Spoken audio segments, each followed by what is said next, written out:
So in this video, I want to review the material in chapter 15 dealing with lipids. One thing you should be able to do from this chapter is to recognize all the different types of lipids that's discussed there. And you should also be able to draw either fatty acids, waxes, triglycerides, or a glycerophospholipid depending on what information is given to you for those lipids. For example, so this question is asking you to draw a glycerophospholipid. Now these share a lot of features that you see with the triglycerides. Like for example, they both have this 3-carbon backbone, this glycerol backbone that'll connect all the other pieces together. 2 of them are going to be associated with fatty acids, and notice that I'm using the shorthand notation for a fatty acid molecule. Like for example, the first, this 14-0, this would stand for saturated fatty acid, 0 double bonds, and a total of 14 carbons in that molecule. Here would be an unsaturated fatty acid with 16 carbons and then 2 double bonds. So based on this notation, you should be able to draw the fatty acids and then connect them in the right places in your molecules. Like for example here, usually we reserve the first 2 parts or the first 2 connections to the fatty acids. And I'm going to use the structures here, the drawings here, to sort of cover all my bases on how you could draw a given fatty acid.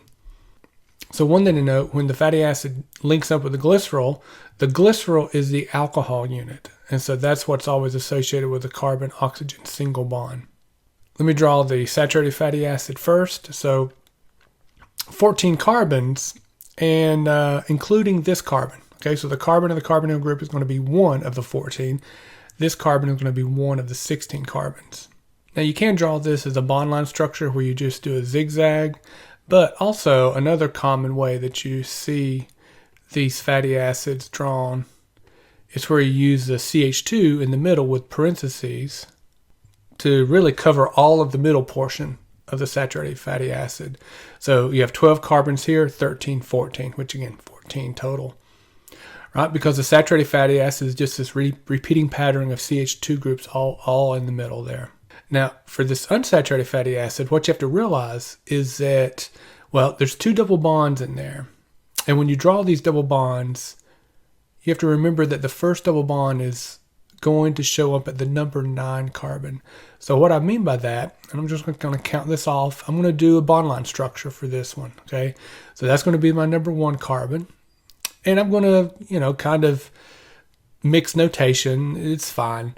Number 1, 2, 3, 4, 5, 6, 7, 8, 9. Okay, so between the 9 and 10 carbon, that's where the double bond is going to take place. Now, this is going to be a cis double bond, so, since I started doing the zigzag pointing up here, I just happen to have this position pointing up. And so I need to keep the cis orientation on this guy. Let me just go ahead and ink in a few numbers just so I can keep track of everything. Again, that's number 1 carbon. That's 9, 10, and 11. Okay, so the other feature here is the second double bond is going to show up, well, pretty much back to back with the first double bond. It looks something like that.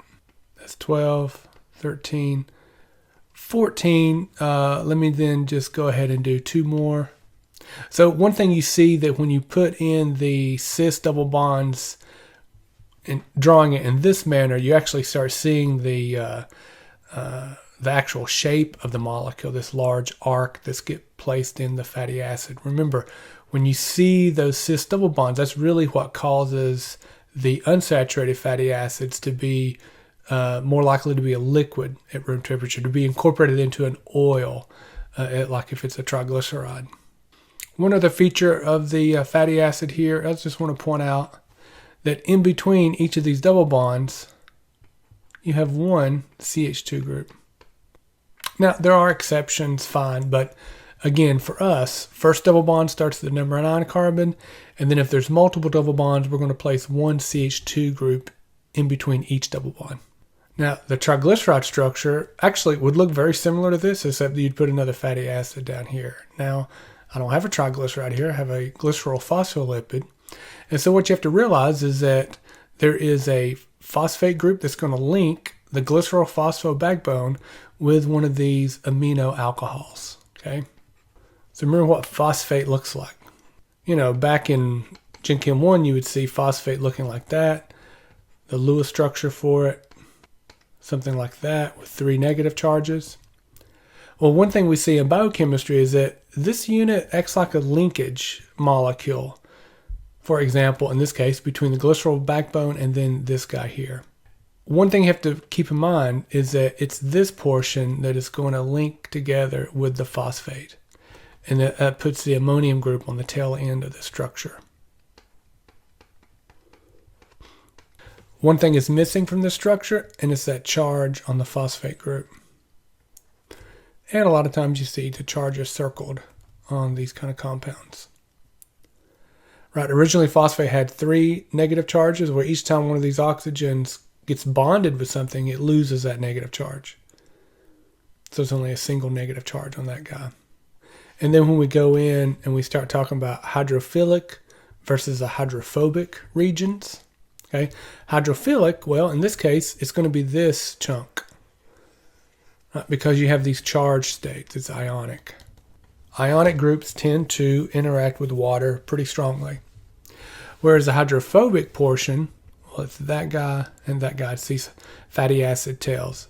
These are essentially hydrocarbons. Long carbon chains. So yeah, you may see some oxygens. There's some electronegativity there, but it doesn't matter. I mean, it's these long hydrocarbon portions that dominate the chemical properties of these two groups. And, you know, just like oil and water not mixing, I mean, that's what's happening. Hydrophobic, water hating, or afraid of water. Now, the next chapter 15 question is another question asking for a structural formula, a triglyceride, or triacylglycerols. That's another term you can use for these. They look, you know, kind of similar to the glycerol phospholipid we just saw. Now, I mean, there's enough room there, but there's more room above. So let me actually draw this structure up top here. And I want to draw it as if it was an oil. So remember, an oil would be a liquid triglyceride. And what that means is that there are unsaturated fatty acids in there. So if I want at least 16, well, actually, I mean, one thing I could draw, I mean, I could put that 3 times if I wanted to. No, because it's these double bonds in the fatty acid chains that create a liquid. A liquid at room temperature, which liquid triglyceride referred to as an oil. So again, structure is very similar here. I'm going to give myself plenty of room. Same glycerol backbone. And again, let me just do these a little bit differently. Here I want to be a little bit more strict in my use of the bond line form at the very beginning here. But instead of, you know, doing that big arc like you saw here that takes up so much space, instead what I'm doing is just going to draw it flat. And this is something you see in Timberlake. Okay, so I want to do 16, and let me just go ahead and do the 16 too. Why not? So there's my first carbon. 2, 3, 4, 5, 6, 7, 8, 9. Okay, now there's our cis double bond, and what I'm going to do is I'm just going to keep drawing it just flat across the page. Remember, there's a CH2 in between each double bond, so there's my CH2. There's my second double bond, and that would be 9, 10, 11, 12, 13, 14, 15, 16. Actually, this one's so easy to draw. Let me do it here as well. 1, 2, 3, 4, 5, 6, 7, 8, 9. Double bond to the 10, 11, 12. I need another double bond. 13, 14, 15, 16. And I want to make sure I add my carbonyl group as well. Now, just to get a little variation here, let me now do this in a condensed structural formula. What I want to do is I want to use the CH2 in parentheses to tell me how many I have here. So there's 1, 2, 3, 4, 5, 6, 7. So I can just simply put a subscript, right, outside the parentheses, tell me how many of this one is being repeated. And then one thing I'm going to do here, I'm going to show the double bond the best I can. Right, these double bonds are trigonal planar geometry. Again, they're cis, so you have like two of the same group on the same side. Two CH2s and a CH3. This one's short enough to where I'm not going to use parentheses on the CH2s, even though you could if you wanted to. You know, with practice, the skeletal formulas or bond line structure, however you want to call this, is really much easier to draw than this one. And it's faster and it takes less room. But all of these structures you've seen for this 16.2, they're all valid. The last two questions dealing with chapter 15 are the tail end of the test review here. This one's asking about the different types of transport across a cell membrane. Call the first one simple diffusion. Next one's called facilitated diffusion. And the other one is active transport. And then a couple characteristics for each. Now, one thing here about diffusion, well, what that means is that there is a movement from high to low concentration across the cell membrane. You know, that's what things normally do in nature, right? If I open up a bottle of perfume in the classroom, the smell would drift out very quickly, and even students in the back row would smell the perfume. Heat from a campfire, why does it flow out? Well, you can think of where the fire is a high concentration of heat, and outside the fire, a lower concentration of heat, and things just flow in that direction. So when you're just observing diffusion occurring across the cell membrane, well, again, that's what you see, high to low concentration, but neither one of these require energy, and specifically neither require ATP energy, right? You're relying on that phenomenon in nature to get the sample to move across the cell membrane. Now, notice what I'm doing. I'm doing more than two. I'm really going to cover all the bases here. So far, you know, there's nothing that distinguishes between those two. Well, the main thing that distinguishes here is that there's no protein required for this transport. Protein is required here. So a protein is needed to form a channel within the membrane, because for facilitated diffusion, this is usually associated with larger molecules, glucose. Simple diffusion, no protein is required. It's really small molecules, oxygen, CO2. And both of these are nonpolar, so that helps the transport across the membrane as well.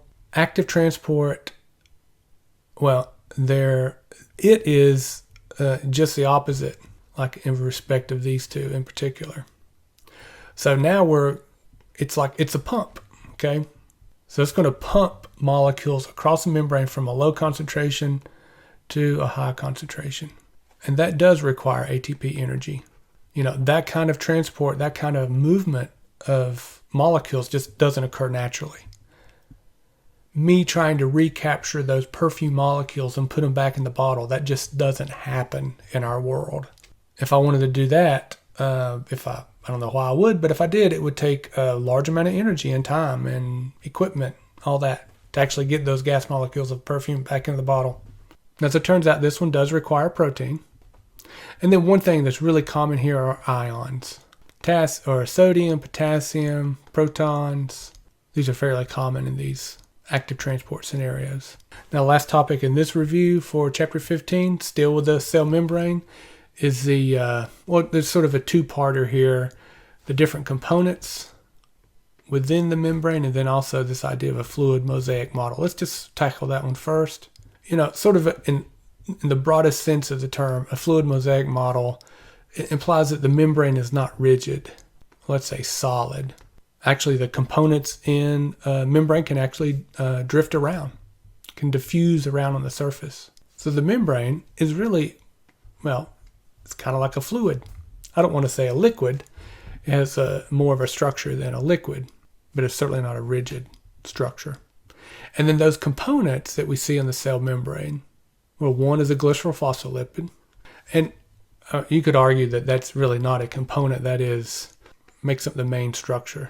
You know, a lot of these glycerophospholipids have unsaturated fatty acids, and so that tends to be an oil, right? That's more of a liquid-like.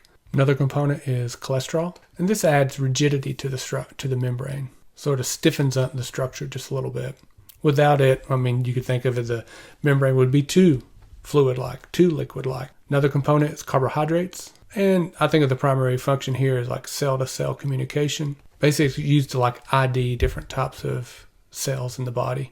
A blood versus B blood. It's a different combination of carbohydrates on the outside of the red blood cell. And the last one, proteins. Proteins are the most diverse group. Partly they can be used for transport, chemical reactions, etc. We'll see in chapter 16 that proteins do really broad set of jobs in the body. That's it. That's last question for this test review. All right, thanks.